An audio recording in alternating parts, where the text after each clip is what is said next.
tak lagi dibacking Amerika, mampukah Eropa bantu Ukraina lawan Rusia?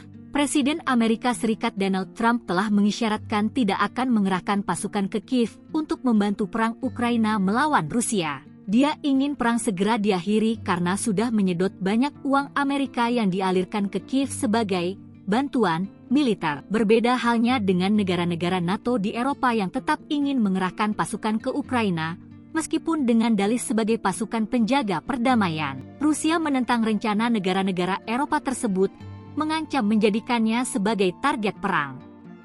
Lantas, mampukah Eropa melawan Rusia dalam perang di Ukraina tanpa dukungan Amerika? Presiden Trump mengatakan dia percaya dengan kemampuan angkatan bersenjata Inggris daripada beberapa jenderal London, atau, dalam hal ini, banyak pensiunan petinggi militer Inggris. Ketika ditanya pada konferensi persnya dengan Perdana Menteri Inggris Keir Starmer di Gedung Putih baru-baru ini tentang jaminan keamanan Amerika untuk Ukraina, Trump berkata, Inggris memiliki tentara yang luar biasa, militer yang luar biasa dan mereka dapat mengurus diri sendiri. Namun, Presiden Amerika itu membiarkan pertanyaan menggantung mengenai apakah militer Inggris dapat melawan Rusia.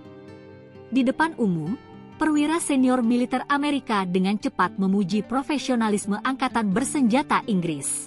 Namun secara pribadi, mereka seringkali sangat kritis terhadap pemotongan jumlah personel mereka baru-baru ini, terutama pada Angkatan Darat Inggris, yang sekarang memiliki lebih dari 70.000 tentara reguler dinilai terlalu kecil. Namun dari keuangan, Inggris punya kemampuan lebih untuk membantu Ukraina.